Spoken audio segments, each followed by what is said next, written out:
Good afternoon, everyone. Allow me to speak English. I think it goes a bit smoother. Good to be here, and thanks everybody for coming. Approaching conceptually. The topic, public toilets, an important topic for any city. I would say it's embedded in the city itself, the concept for it, and the design. All three aspects very important, but I want to focus on the concept that is kind of linking the two other parts together. Public toilets are basically infrastructure that we need as soon as we have a certain size of public space with a certain amount of people using the space as a society. It's a public infrastructure for public sanitation. And then it can look like this in Kampong Saum, that we create those buildings that do the business, do the job. And even here we see they try to decorate it a bit, make the public toilet a bit nicer. It still remains largely a building for a purpose, a function. But a public toilet, of course, can do much more. This attempt from China, we can see that the public toilet becomes suddenly a space experience, a very beautiful object in the landscape, something that we don't just go because we have to, but that is almost inviting. The Japanese architect So Fujimoto said, by nature, the public toilet is public and at the same time a private space. So a very interesting mix between totally public for everyone and totally private because we need intimacy. Now here with his project, he of course played with our emotions a bit. First, he made a robang, a fence around to create a very private garden, but at the same time, his full glazed toilet exposes the private business totally, playing with these two aspects of public and private at the same time. Public toilets relate to people behaviors, to habits, and no public toilet will work unless it will be accepted by the population. Now, every culture has its norms and standards, but those norms are moving, are changing constantly. It's fluid. You know currently what Cambodians would probably accept and what they would reject, but that is not something in stone. It will move. This is a public toilet from Turkey, from Ephesus, a few hundred years back. And we can clearly see that they have used the toilet differently than nowadays in Turkey, I can guarantee you. People were sitting here around. They haven't had newspapers yet where they were reading newspapers doing their business. I'm sure they were looking at each other straight into their eyes and were discussing and debating, a bit like the Finns, what the Finns are doing in the sauna. Now in Japan is also a very private society and people are rather shy. And yet in Japan, the latest public toilets in Tokyo look like this. Also a fully glazed block, but this time not inside a wall, but totally exposed to the public space. Now of course, when one enters this toilet and locks the door, the glass will turn opaque. But there remains a fear that the glass might suddenly switch back to transparency.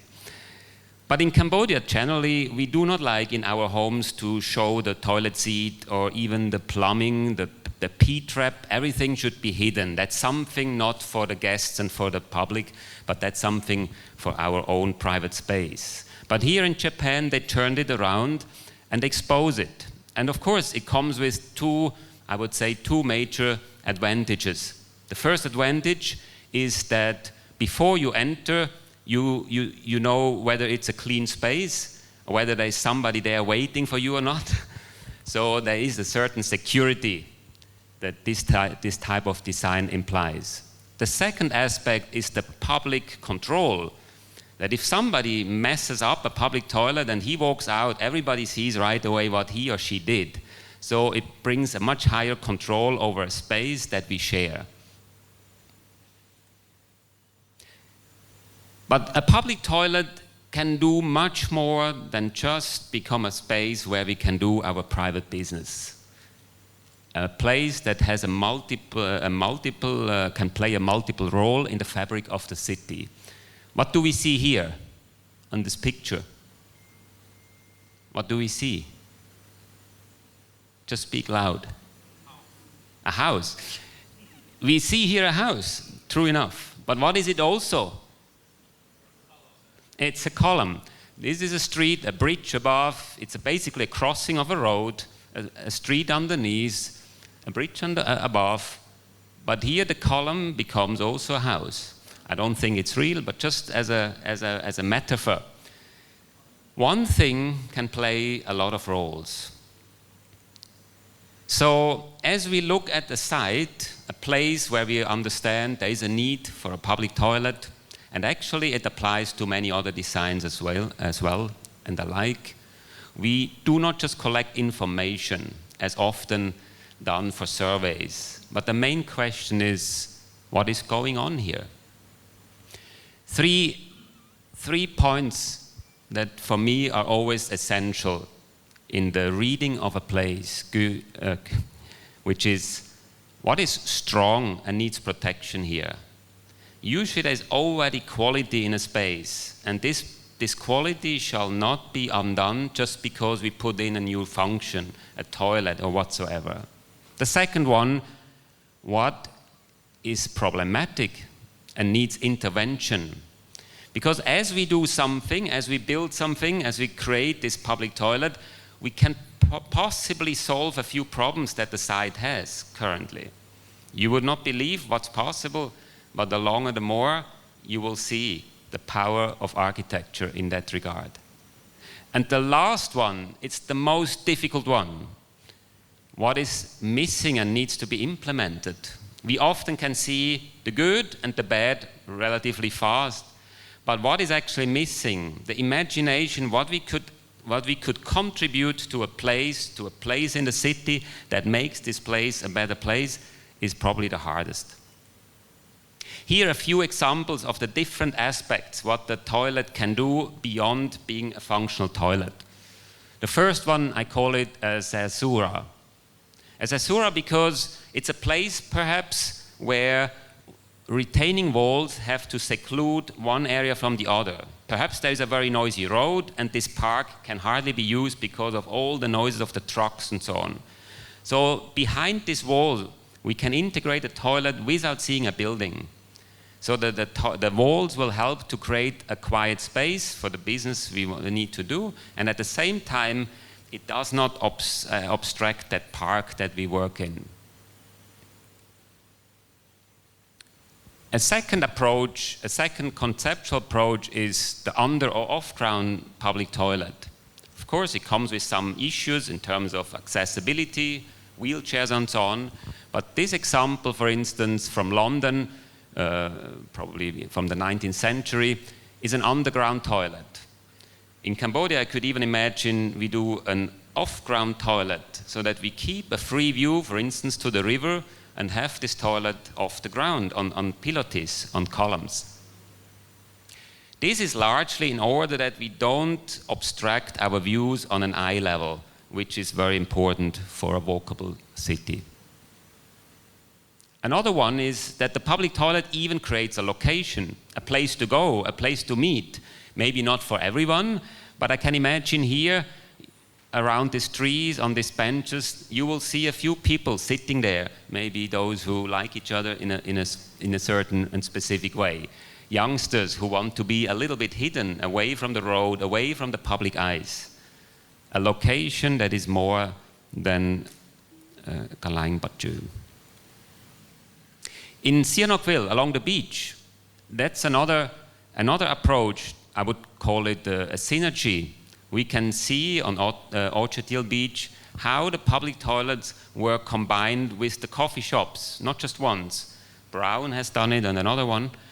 And I think it's extremely smart, not just in terms of saving cost, but because we have an interesting shop in front,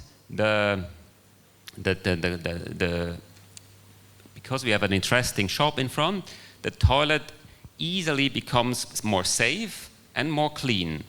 People will go there anyway for coffee, and therefore the toilet is in a sense upgraded. It's no longer just infrastructure. Then we have the approach, the toilet as a mere service object. But in this case, we still have freedom to design it so that this is almost an ornament or a decor spread out in the city wherever is needed, and very functional, like here where everything is integrated.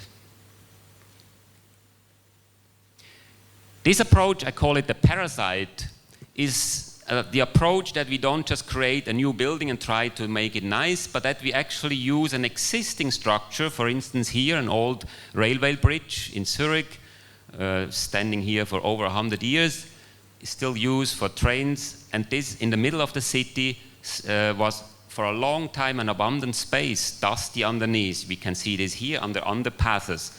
But why not using such a space and integrate public functions or shops into an existing structure? And then the last approach that I want to talk about is the sculptural approach, the iconic approach. And I would really say not last but not least, but last and least. This one I would consider always as the last option.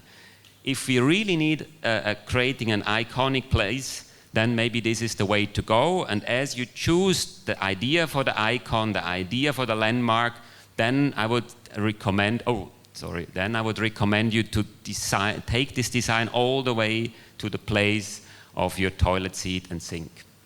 This, of course, can stimulate a place if it's a place that needs a landmark, but often when we look through the city, we can see that the city is already rather wild and needs possibly rather the opposite. So whatever it is, after reading your site, after reading the place and knowing that we need to intervene here, the question is, does this place need rather an order because it's disorderly? Does it need to receive clarity? Does it need to calm because it's too noisy, too much suffering from emissions? Or the opposite, does the building that we add needs to stimulate the location as it's abundant and too little frequented? Do we need to create a destination, or do we perhaps need to create an entrance to a site, to a place? The public toilet to lead the larger public space to its full potential, not just to a functional toilet. Think global, collect your ideas from wherever you can, learn from any example, also in history as well as geographically and culturally, but at the end, do not copy-paste, but act locally and make something that makes perfect sense for here and now.